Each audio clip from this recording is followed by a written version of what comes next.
आज हम पढ़ेंगे एनसीईआरटी 10th मैथ प्रश्नावली 4.2। तो प्रश्नावली 4.2 में अगर हम बात करें तो 4 प्रश्न हमने पहले ही करा रखे हैं। अगर हम 5वें प्रश्न की बात करें तो उसने कह रखा है एक समकोण त्रिभुज की ऊंचाई इसके आधार से 7 सेंटीमीटर कम है। यदि कर्ण 13 सेंटीमीटर का हो तो अन्य दो भुजाएं ज्ञात कीजिए। तो यहाँ पे एक समकोण त्रिभुज है। समकोण त्रिभुज क्या होता है? ऐसा त्रिभुज जिसका एक कोण 90 अंश हो। तो यहाँ पे अगर देखा जाए एक हम त्रिभुज बनाएंगे जिसका नाम हम करेंगे यहाँ पे ए बी सी। तो यहाँ पे हमने दे दिया इसका नाम ए बी और सी। यहाँ पे कोण 90 अंश का बनना है और 90 अंश के सामने वाली जो भुजा होती है जिसका नाम ए सी है इसको हम बोलेंगे कर्ण। और ये कर्ण उसने दे रखा है कितना? 13 सेंटीमीटर। फिर उसने कह रखा है कि जो आधार है इससे जो ऊंचाई है वो यहाँ पे अगर देखा जाए कितनी कम है? 7 सेंटीमीटर कम है। तो यहाँ पे अगर हम इसका आधार x मान लें तो ऊंचाई कितनी हो जाएगी? 7 कम, अर्थात x माइनस के 7। तो इसका हम आधार मान ले रहे हैं यहाँ पे कितना? x centimetre. अगर आधार x सेंटीमीटर मान रहे हो तो इसकी ऊंचाई आधार से 7 कम हो जाएगी, अर्थात ऊंचाई कितनी हो जाएगी? आधार x, इससे 7 कम कर दो तो हो जाएगा x माइनस के 7 और यहाँ पे क्या? सेंटीमीटर। अब इस त्रिभुज की हमें तीनों भुजाएं पता चल गई। अब इसमें हम क्या लगा सकते हैं? पाइथागोरस प्रमेय। इससे पहले आप लोग लिख दो माना समकोण त्रिभुज। अगर हम 5वें सवाल की बात करें यहाँ पे तो ये 5वें सवाल में हम लिख सकते हैं माना समकोण त्रिभुज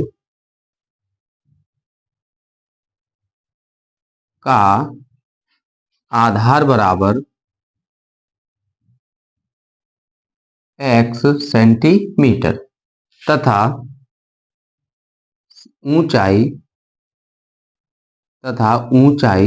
बराबर आधार से 7 कम। तो आधार x है, इससे 7 कम करेंगे तो x माइनस के 7 सेंटीमीटर।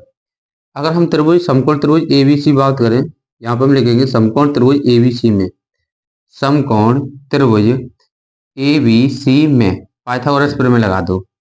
तो यहाँ पे हम लिखेंगे पाइथागोरस प्रमेय से। पाइथागोरस प्रमेय क्या कहती है कि जो सबसे बड़ी भुजा होती है इसका जो वर्ग होता है शेष दो भुजाओं के वर्गों के योगफल के बराबर। तो पाइथागोरस प्रमेय क्या होती है? सबसे बड़ी भुजा का वर्ग। और सबसे बड़ी भुजा वही होती है जो 90 अंश के सामने होती है। तो 90 अंश यहाँ बनना है। 90 अंश के सामने वाली भुजा जो AC है इसे हम कर्ण भी बोलते हैं और ये अपने आप में सबसे बड़ी भुजा भी होती है। तो यहाँ पे हम लिखेंगे सबसे बड़ी भुजा का वर्ग अर्थात AC का वर्ग, इसका वर्ग हो जाएगा। अब शेष दो भुजाएं क्या? AB और BC। तो यहाँ पे हो जाएगा AB और यहाँ पे क्या हो जाएगा? BC। शेष दो भुजाओं के वर्ग, इसके हम वर्ग करेंगे का योगफल करेंगे और ये किसके बराबर होता है? कर्ण के वर्ग के बराबर। इसमें मान रख दो, सॉल्व कर दो। AC का मान यहाँ पे अगर देखा जाए कितना है? 13। तो हो जाएगा यहाँ पे 13 का वर्ग बराबर AB का मान है x माइनस 7, तो x माइनस 7 का वर्ग प्लस BC कितना है? x, तो x का वर्ग। यहाँ पे a माइनस बी का होल स्क्वायर खोलो और 13 का वर्ग कितना हो जाएगा? 169 बराबर a स्क्वायर अर्थात x का square plus B square, B की जगह 7 का स्क्वायर, माइनस 2 इंटू ए की जगह x इंटू बी की जगह 7 और प्लस का कितना? x square.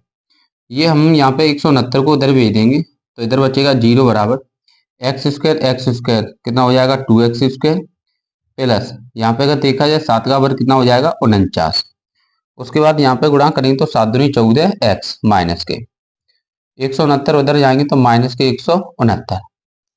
इसे सॉल्व करेंगे तो हो जाएगा 0 बराबर यहाँ पे 2x स्क्वायर माइनस के 14x पहले लिख लिए प्लस के 49 और माइनस के 169 तो बचेंगे माइनस के 120। इसे सही तरीके से लिख लेंगे यहाँ पे तो ये हो जाएगा 2x स्क्वायर माइनस के 14x माइनस के 120 बराबर में कितना? 0। उसके बाद हम क्या करेंगे यहाँ पे अगर देखा जाए तो इसमें से हम 2 कॉमन ले लेंगे।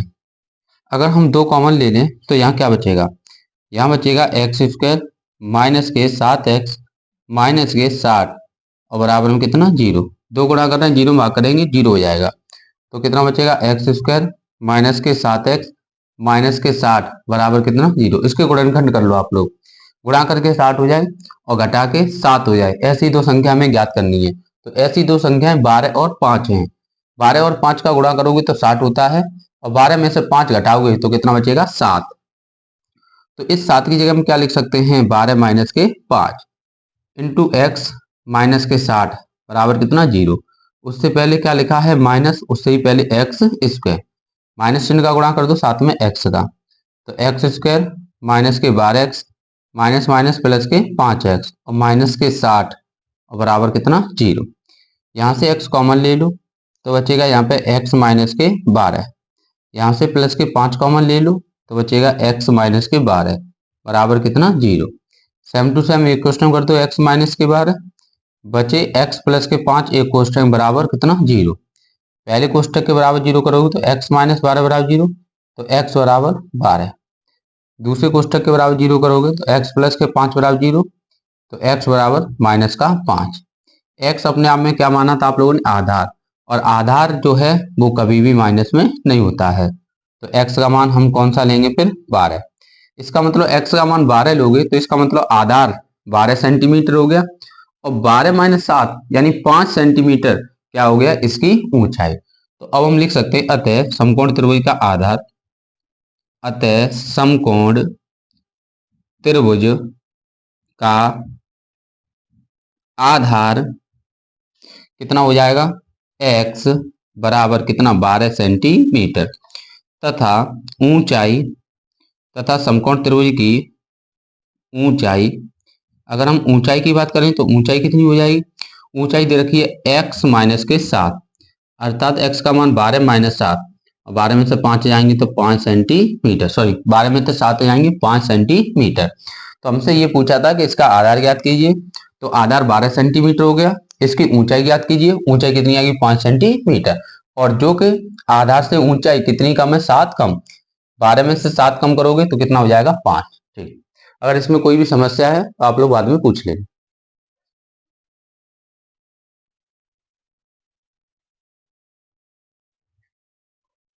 ठीक, इसके बाद यहाँ पे इसका नेक्स्ट क्वेश्चन है प्रश्न 6। एक कुटीर उद्योग एक दिन में कुछ बर्तनों का निर्माण करता है। एक विशेष दिन यह देखा गया कि प्रत्येक नग की निर्माण लागत उस दिन निर्माण की गई बर्तनों की संख्या के दोगुने से 3 अधिक थी।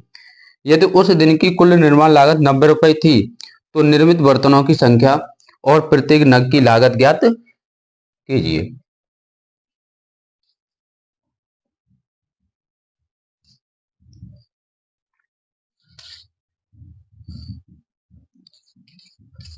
तो यहाँ पर उसने दे रखा है एक कुटीर उद्योग है जिसमें कुछ बर्तन निर्माण होते हैं।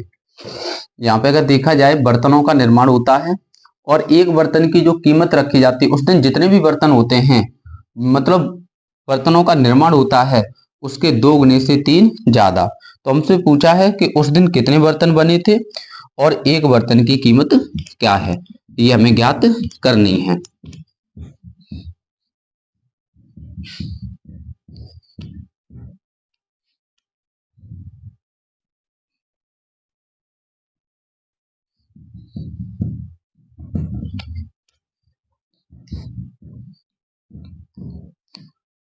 तो यहाँ पर अगर देखा जाए तो उसने नेक्स्ट प्रश्न में क्या कर रखा है? एक यानी प्रत्येक नग की लागत और बर्तनों की संख्या। तो हम मान ले रहे माना बर्तनों की संख्या कितनी? x। उस दिन x बर्तन निर्माण किए गए थे। कौन सा प्रश्न है ये? 6वां प्रश्न। तो हम मान ले रहे माना बर्तनों की संख्या, बर्तनों की संख्या बराबर कितनी? x। हम मान ले रहे उस दिन x बर्तन निर्माण किए गए थे, और एक बर्तन की जो कीमत रखी जाती है उस दिन निर्माण किए गए बर्तनों की संख्या के 2 गुने से भी 3 ज्यादा। तो हम लिख सकते हैं अर्थात प्रत्येक बर्तन की जो कीमत होगी, बर्तन को नग बोल दिया यहाँ पे, प्रत्येक बर्तन की कीमत, प्रत्येक बर्तन की अगर हम कीमत की बात करें तो उसने क्या कह रखा है? उस दिन जितने भी बर्तन बने थे तो उस दिन x बर्तन बने थे, इसका दोगुना, इसका दोगुना करेंगे तो 2x, इससे भी 3 ज्यादा, तो इसमें 3 ज्यादा करेंगे तो प्लस का 3। तो ये हमारा हो गया यहाँ पे अगर देखा जाए एक बर्तन की कीमत। एक बर्तन की कीमत कितनी रखी गई है? उस दिन जितने भी बर्तन बने हैं इसका दोगुना कर दो 2x, और इसमें भी 3 अधिक कर दो तो प्लस का 3। एक बर्तन की कीमत और उस दिन x बर्तन बने थे। अच्छा, एक बर्तन की कीमत 2x प्लस 3 रुपए है, तो फिर x बर्तन की कीमत क्या होगी? तो हम गुणा करके प्राप्त कर लेंगे। तो यहाँ पे एक बर्तन की कीमत है 2x प्लस के 3, तो फिर यहाँ पे एक बर्तन की कीमत इतनी है, तो x बर्तन की कीमत कितनी होगी? तो हम गुणा करके हो गई हमारी ये टोटल कीमत, और ये टोटल कीमत उसने दे रखी है बराबर में कितना? 90। अब इसको हम सॉल्व कर लेंगे, x का मान निकाल लेंगे। जो x का मान निकलेगा वो उस दिन निर्माण किए गए बर्तनों की संख्या हो जाएगी, और उसका 2 गुना कर दें और 3 अधिक कर दें तो प्रत्येक बर्तन की कीमत हो जाएगी। x का गुणा करेंगे तो हो जाएगा 2x स्क्वायर प्लस यहाँ पे कितना हो जाएगा 3x, उसके बाद 90 को दे लिया माइनस 90 बराबर कितना? 0। सबसे पहले 90 का 2 में गुणा करेंगे तो कितना हो जाएगा? 180। अब हमें दो संख्या ऐसी ढूंढनी है, पता करनी है जिनका गुणा करें तो 180 हो जाए और माइनस करें तो कितना हो जाए? 3। तो ऐसी संख्या कौन कौन सी है? 15 और 12। तो इस 3 के स्थान पर हम क्या लिख सकते हैं? 15 माइनस के 12।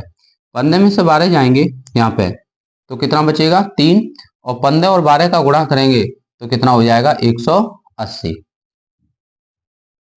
ठीक, उसके बाद x का अंदर गुणा कर दो तो हो जाएगा 2x स्क्वायर प्लस x का 15 में गुणा करें 15x माइनस x का 12 में गुणा करें 12x माइनस 90 और बराबर में कितना? 0। इन दोनों में से कॉमन ले लो x, तो यहाँ बचेगा 2x प्लस यहाँ पे कितना? 15। इन दोनों में से माइनस के 6 कॉमन ले लो तो यहाँ बचेगा 2x प्लस के 15 बराबर कितना? 0। यहाँ पे 2x प्लस के 15 सेम टू सेम एक कोष्ठक में बचे x माइनस के 6 एक कोष्ठक बराबर कितना? 0। पहले कोष्ठक के बराबर 0 करोगे तो x प्लस के 15 बराबर 0, तो यहाँ पे हो जाएगा 2x बराबर माइनस के 15, तो x बराबर माइनस के 15 बट्टे 2। अगर हम दूसरे कोष्ठक के बराबर 0 करें तो x माइनस 6 बराबर 0, तो x बराबर माइनस 6 उधर जाएंगे प्लस के 6। x क्या था? उस दिन जितने भी बर्तन बने थे उसकी संख्या, और संख्या कभी भी माइनस में नहीं होती है, इस वजह से x का मान हम माइनस के 15 बट्टे 2 नहीं ले सकते हैं। x का मान हम कौन सा लेंगे? 6। तो हम बता सकते हैं कि उस दिन कितने बर्तन बने थे, तो उस दिन 6 बर्तन बने थे, और एक बर्तन की कीमत 2 गुणा 6 यानी 12 प्लस 3 कितनी थी? 15 रुपए। तो यहाँ पे हम लिखेंगे अतः बर्तनों की संख्या बराबर बर्तनों की संख्या बराबर x। अब x का मान आ गया कितना? 6। उस दिन 6 बर्तन बने थे, तथा प्रत्येक बर्तन की कीमत, प्रत्येक बर्तन की कीमत बराबर कितनी हो जाएगी? 2x प्लस 3, तो जाएगा 2x प्लस के 3 रुपए। इसमें मान रख देंगे तो 2x का मान 6 और प्लस का कितना? 3। 6 दूनी 12 और प्लस 3 कितना हो गया? 15 रुपए। उस दिन 6 बर्तन बने थे और एक बर्तन की कीमत 15 रुपए थी, तो आप लोग खुद ही समझ गए होंगे अगर एक बर्तन की कीमत 15 रुपए है तो 6 बर्तन की कीमत कितनी हो जाएगी? 90 रुपए। तो हमने यहाँ पे भी टोटल कीमत बराबर टोटल ही कीमत किया था। अगर अब भी कोई समस्या है तो आप लोग पूछ सकते हो। ठीक, अब हम चलेंगे प्रश्नावली 4.3 पे।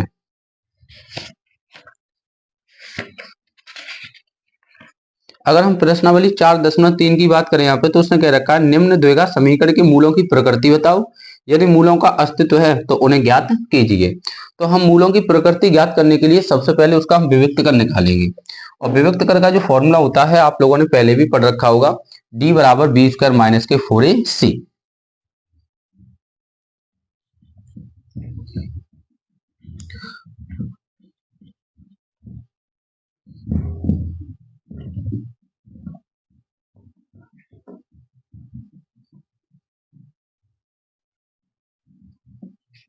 अब हम प्रश्नावली यहाँ पे 4.3 की बात करेंगे, जिसमें मूलों की प्रकृति, पहले क्वेश्चन में मूलों की प्रकृति ज्ञात करनी है। तो मूलों की प्रकृति ज्ञात करने के लिए हम सबसे पहले क्या निकालेंगे? विविक्त कर। अगर विविक्त कर का मान 0 से छोटा है तो आप लोगों को पता है मूल अवास्तविक होते हैं, अर्थात काल्पनिक होते हैं, नहीं निकलते हैं। जैसे हम यहाँ पे कहते हैं माना द्विघात समीकरण, माना द्विघात समीकरण यहाँ पे उसने दे रखा है, इसका व्यापक रूप हम मान ले रहे हैं ax स्क्वायर प्लस bx और प्लस के c, जहां a का मान कभी भी 0 के बराबर नहीं हो सकता है। अगर यहाँ पे इसके हम डी का मान निकालें, विविक्त कर का मान, तो विविक्त कर का फॉर्मूला होता है विविक्त कर कैपिटल डी बराबर बी स्क्वायर माइनस के 4ac। फिर विविक्त कर के बाद निकालें हम क्या, यदि डी का मान 0 से कैसा हो, छोटा, तब मूल नहीं निकलते हैं, अर्थात मूल जो होते हैं तब मूल कैसे होते हैं, काल्पनिक। यहां पे हम लिख सकते हैं तब मूल काल्पनिक होंगे। काल्पनिक का मतलब अवास्तविक होंगे, यानी आप लोग वास्तव में नहीं निकाल पाओगे, काल्पनिक होंगे।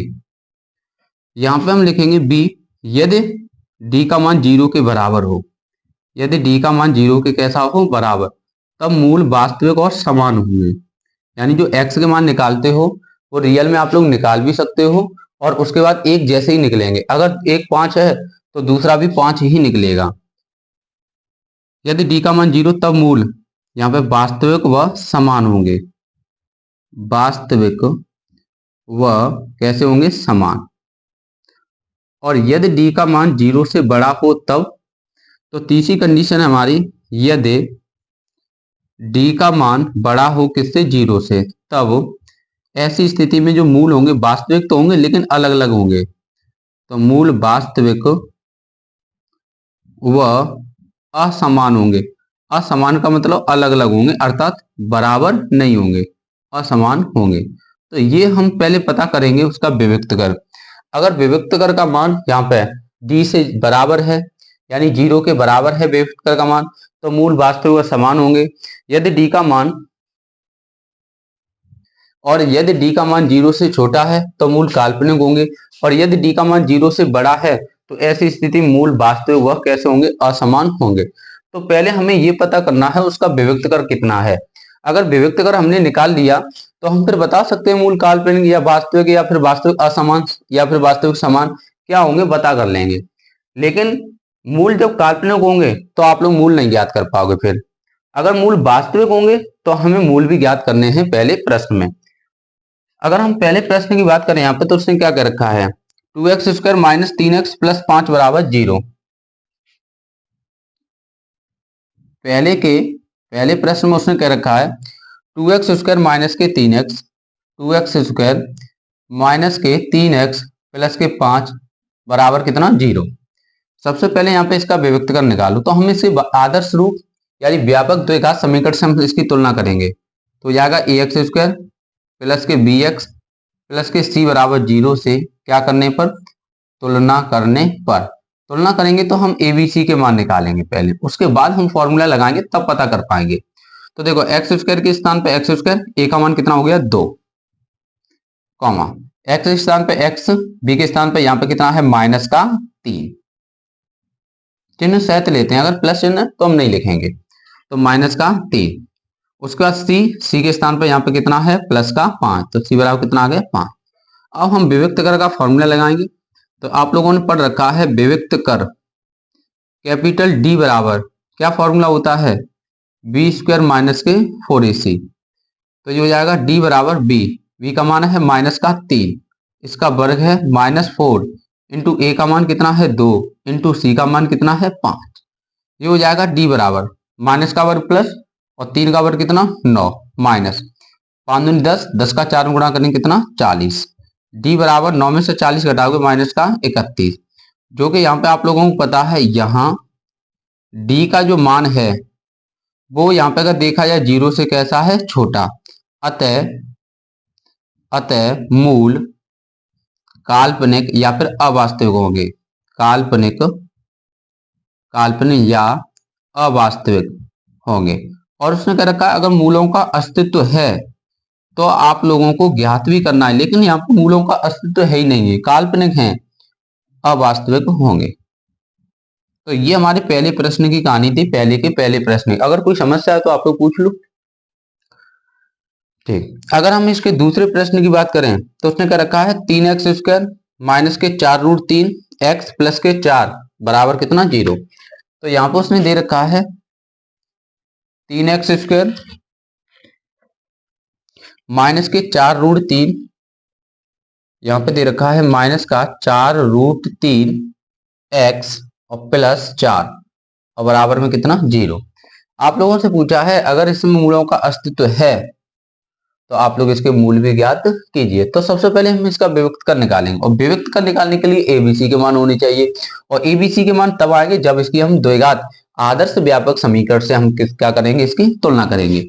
तो A X square plus B X plus C बराबर 0 से तुलना करने पर ए का मान यहाँ पे एक्स स्क्वायर की जगह एक्स स्क्वायर, ए का मान कितना हो गया यहाँ पे 3। उसके बाद एक्स की जगह एक्स, बी का मान कितना हो गया माइनस का 4√3। तो यहाँ पे बी का मान देखें तो बी का मान कितना हो जाएगा माइनस के 4√3 और सी का मान यहाँ पे कितना हो जाएगा 4। विभक्त कर का फॉर्मूला लगा दिया, टी बराबर बी स्क्वायर माइनस के 4ac।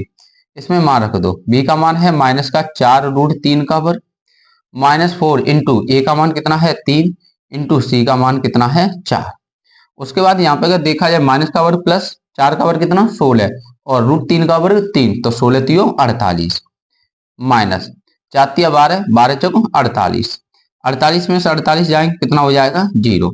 यहाँ पे जो डी का मान कितना आ गया 0 आ गया। अतः मूल कैसे होंगे, डी का मान जब 0 होता है तो मूल वास्तविक और कैसे निकलते हैं समान। तो यहाँ पे हम लिख सकते हैं अतः मूल, यहाँ पे हमारा क्या हो जाएगा अतः मूल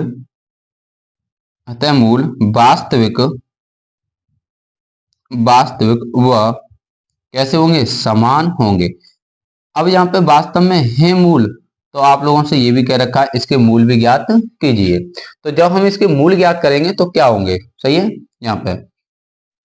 तो चलो भाई यहाँ पे इसके हम गुणनखंड कर देंगे, सही है। गुणनखंड करेंगे यहाँ पे तो सबसे पहले हम 4 का 3 गुणा करेंगे। एक बार हम इसे नोट कर ले रहे हैं तो ये हमारा कितना हो जाएगा 3x स्क्वायर माइनस का 4√3 x प्लस के 4 और बराबर कितना 0। सबसे पहले हम 4 का 3 गुणा करेंगे तो यहाँ पे कितना हो जाएगा 12।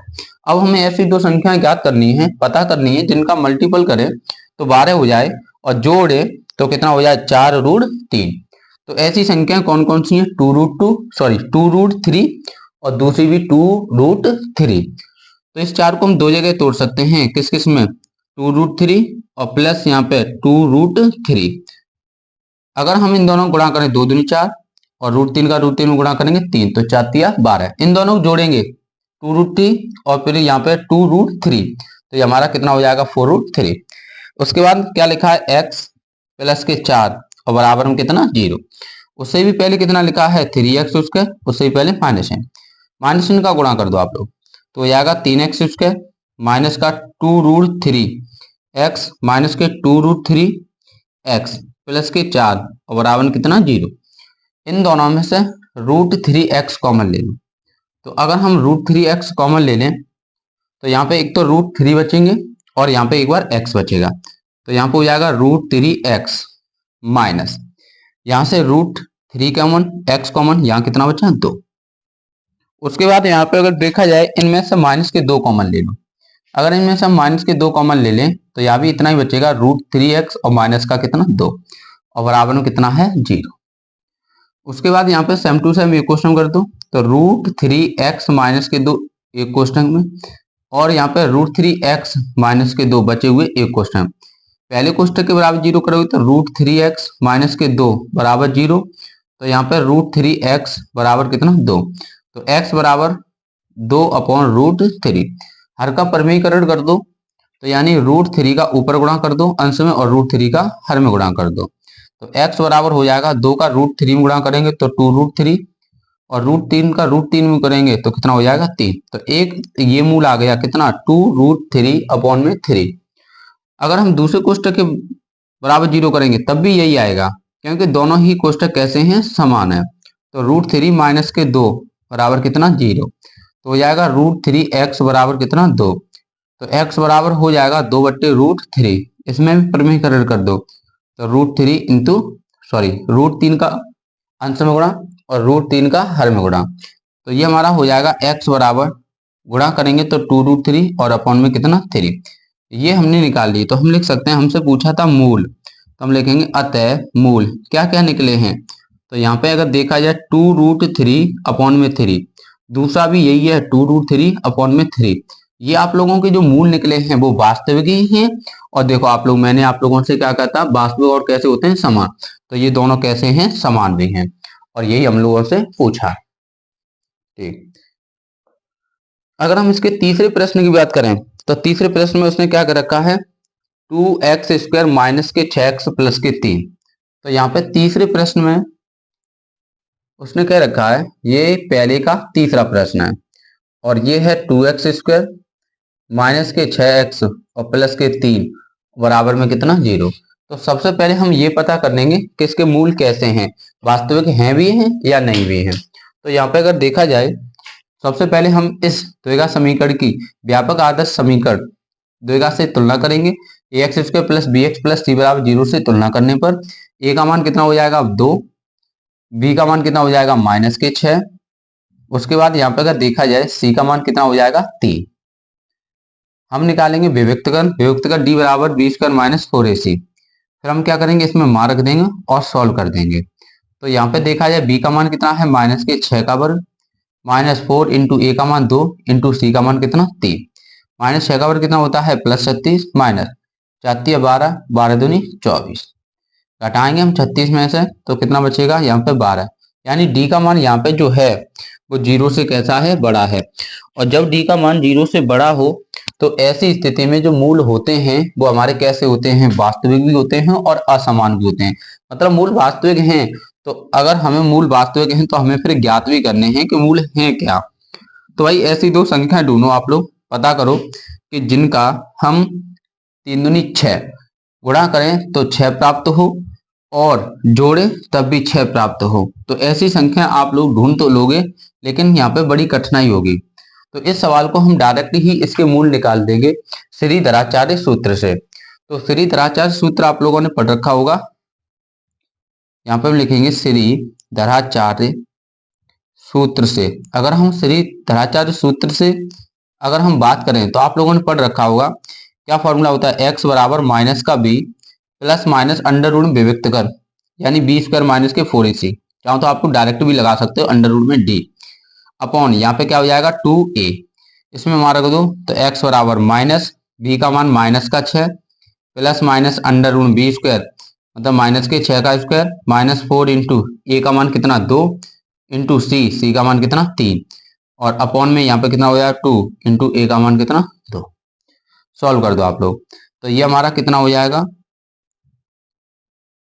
ये हमारा हो जाएगा x बराबर माइनस माइनस प्लस है प्लस माइनस अंडर रूट में माइनस 6 का वर्ग 36 और माइनस का कितना 24। तो ये हो गया 36 माइनस के 24 और बट्टे में 2 दूनी 4।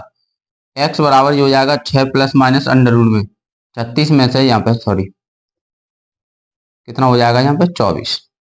4 12 दूनी 24, 36 में से 24 जाएंगे तो कितना बचेगा 12 और बट्टे में कितना 4 हो जाएगा। x बराबर यहाँ पे 6 प्लस माइनस 12 को हम क्या लिख सकते हैं, यहाँ पे अगर देखा जाए 2 रूट कितना 3,